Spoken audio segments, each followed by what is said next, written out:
Ideal گھٹیا بھی ہو سکتا ہے، بڑھیا بھی ہو سکتا ہے، ادنا بھی ہو سکتا ہے، اعلیٰ بھی ہو سکتا ہے، نیچے کا بھی ہو سکتا ہے، اوپر کا بھی ہو سکتا ہے۔ مثلا سب سے گھٹیا آئیڈیل کیا ہے؟ اپنی ذات، اپنا مفاد، اپنا علو۔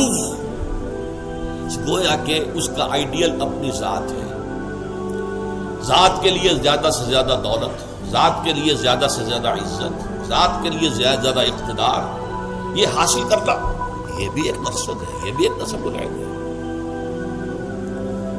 یہ گویا کہ انسان اپنی شخصیت کے گرد گھوم رہا ہے، شخصیت کے گرد گھوم رہا ہے۔ نتیجہ کیا نکلے گا؟ یہ انسان کیا ہوگا؟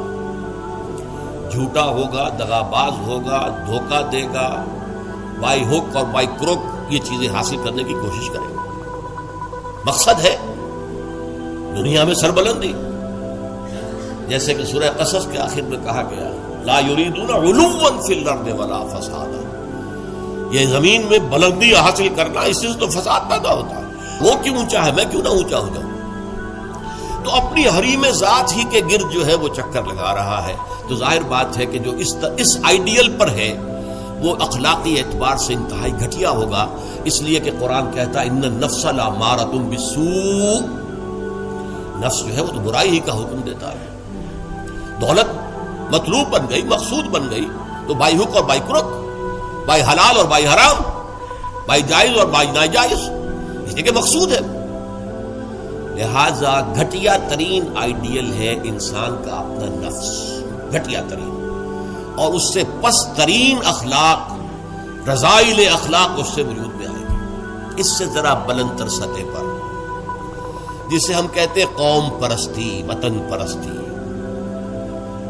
If a person is a really nationalist person، اب نیشن، آج کل تو آپ کو معلوم ہے نیشن سٹیٹس کا تصور ہے، وطن بھی نیشن کی اور بنیاد پر بنتا ہے۔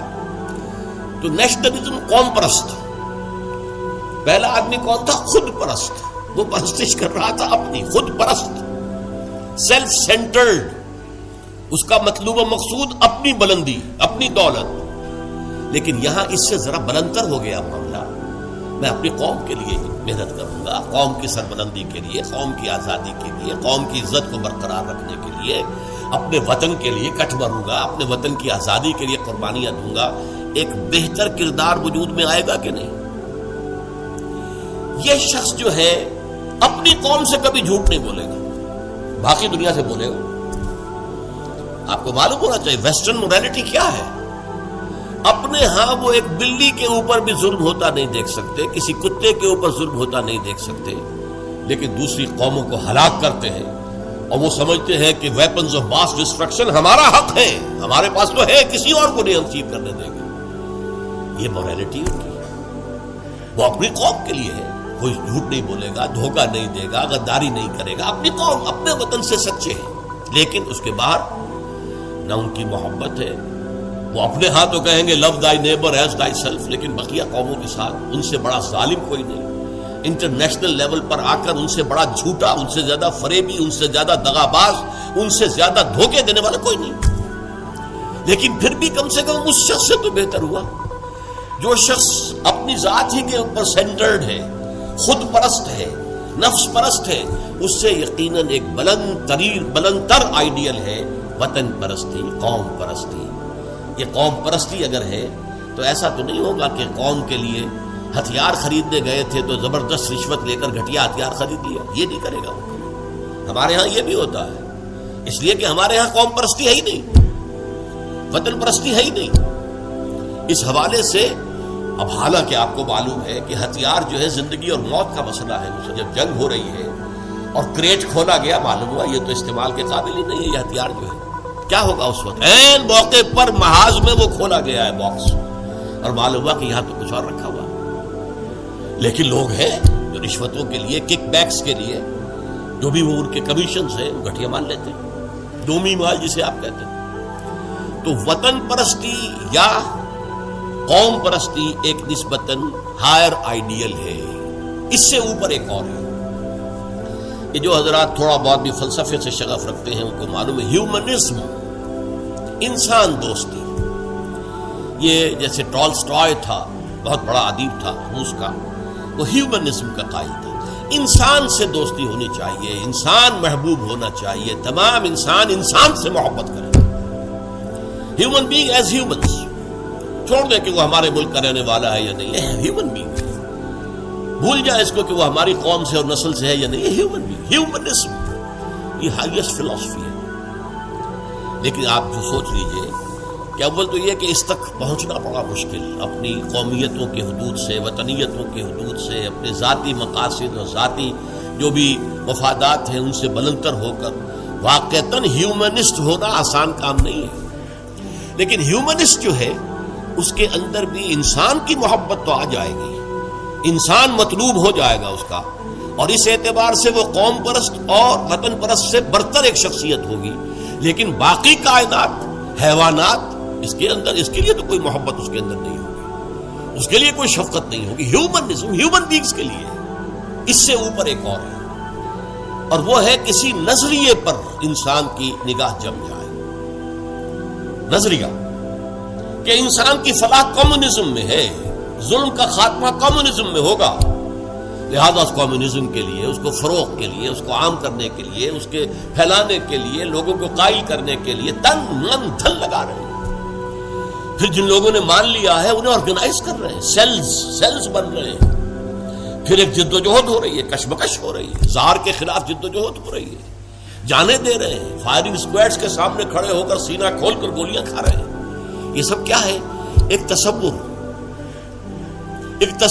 کے حسن مبہم پر ساری ہستی لٹائی جاتی ہے. ایک تصور ہے، ایک آئیڈیل ہے. کمیونزم جو ہے ایک آئیڈیل ہے، ایک آئیڈیالوجی ہے. اس آئیڈیالوجی کو اپنا آئیڈیل بنا کر اور پھر جد و جہد اور محنت اور قربانیاں اور یہ سب کچھ. اب ایک ہی چھلانگ ہے، خدا پرستی، ہائیسٹ آئیڈیل. یہ ہے جس کو کہ علامہ اقبال نے کہا ہے، در دشت جنون من جبریل زبو سے دے یزداب کمنداور، اے ہمت مردانہ، اے ہمت مردانہ، کمند ڈالو اللہ پر. یہ اصل میں تشبیہ سمجھیے، آپ ایک اونچی فصیل پہ چڑھنا چاہتے ہیں. کمند ہوتی تھی پچھلے زمانے میں، اب کمند کو پہلے پھینکنا پڑتا ہے. آپ کا زور بازو ہونا چاہیے نا، جب آپ پھینکے کہ اونچا جا کر لگ جائے وہاں پر. جتنی اونچی کمند ہوگی اتنا اونچا آپ چڑھ سکیں گے، اس سے آگے تو نہیں جا سکتے. کمندی کہیں درمیان میں اٹک گئی ہے تو درمیان میں آپ بھی اٹکے رہ جائیں گے، ٹاپ پر تو آپ نہیں جا سکتے جب تک کہ وہ کمند جو ہے ٹاپ پر نہ لگے جا کر. تو یوں سمجھیے کہ پہلے انسان کو اپنے ذہن سے، اپنے فکر سے، اپنی سوچ سے اپنا آئیڈیل معین کرنا ہوتا ہے.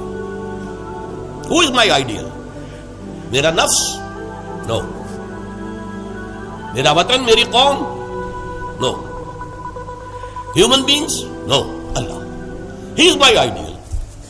اس کی محبت، اس کے ساتھ خلوص و اخلاص، اس کے لیے جد و جہد. اب آپ دیکھیے، کمیونسٹ کے لیے محبت ہوگی، مزدور کے لیے محبت ہوگی اس کے اندر، سرمایہ دار کے لیے نہیں ہوگی. سرمایہ دار تو دشمن ہے، اس کا تو پیٹ پھاڑیں گے ہم. لہذا وہ محبت اس کی پوری یونیورسل نہیں ہو سکتی. اللہ کو جس نے آئیڈیل بنا لیا، اللہ منزل ماں کبریاست، میری منزل، میرا آئیڈیل، میرا مقصود، میرا مطلوب، میرا محبوب حقیقی اللہ ہے. یہ ہے ہائیسٹ آئیڈیل.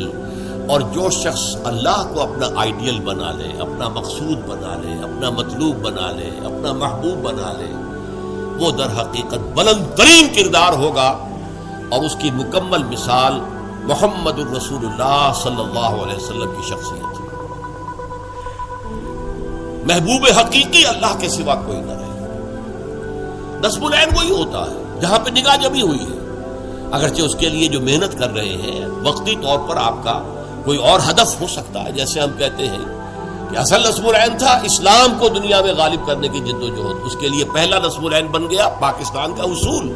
یہ دوسری بات ہے کہ ہم پاکستان کو حاصل کرنے کے بعد بھول گئے کہ کس لیے ہم نے حاصل کیا، اور اسی لیے ذلیل و خوار ہے. انڈیا کے مقابلے میں سر اٹھا کر کھڑے ہونا ہمارے لیے ممکن نہیں ہے، سوائے اس کے کہ ایٹمک ڈیٹرنٹ جو ہے اس کا سہارا لیا ہوا ہے. اور اگر خدا نہ خواستہ میرے نزدیک تو تقدیر مبرم ہے، امریکہ نے یہ آپ سے چھین کر لینا، پھر کیا رہ جائے گا؟ اس حوالے سے سمجھیے، اسی لیے علامہ اقبال نے دیکھیے کہ وطن کو بھی خدا قرار دیا۔ وطن پرستی، نفس پرستی، وطن پرستی، قوم پرستی، انسانیت پرستی، نظریہ پرستی اور خدا پرستی، یہ ٹاپ پر ہے منزل ماں کبریاست در دشت جنون من جبریل زبوں سے دے یزداب کمند داور، اے ہمت مردانہ اپنے کمند اتنی اونچی ڈالو کہ اللہ کی ذات پر جائے، پھر اللہ کی ذات، پھر اس کمند کے ذریعے سے سیر اللہ، تقرب اللہ، رفتہ رفتہ اللہ سے قریب تر ہوتے چلے جاؤ۔ جیسے کہ آپ کو معلوم ہے، اگرچہ وہ آیت سجدہ ہے، جا کر ایک سجدہ کر لیجئے گا، جو سورۃ العلق جو ہے وہ ختم ہوتی ہے، فاسجد واقترب، بس سجدہ کرو اور قریب ہو جاؤ۔ یہ سجدہ کرنا اللہ سے قرب کا ذریعہ ہے، واقترب، قریب ہو جاؤ۔ اس لیے حضور نے فرمایا ہے ان اقرب ما یکون العبد الی اللہ فی السجود، انسان جو اپنے رب سے قریب ترین ہوتا ہے وہ سجدے کی حالت میں ہوتا ہے۔ اپنی انا ختم کر دی، اپنی انا مٹی میں ملا دی، پیشانی اللہ کے سامنے خاک میں رکھ دی، بس یہ گویا کہ جو یہ انا ہی جو ہے ہماری، یہی تو ہے در حقیقت جو ہمارے درمیان اور اللہ کے درمیان حائل ہے۔ اس انانیت کا امکان ختم ہوا تو پھر اللہ کے ساتھ ہمارا بہت قرب ہے۔ یہ ہے ضعف الطالب والمطلوب، گھٹیا آدرش ہوگا تو گھٹیا ہی شخصیت وجود میں آئے گی، اگر اعلیٰ آدرش ہوگا تو بلندتر شخصیت وجود میں آئے گی۔ آدرش نصب العین، مقصود، مطلوب، محبوب حقیقی اپنا نصب بھی ہو سکتا ہے، اپنی ذات بھی ہو سکتا ہے۔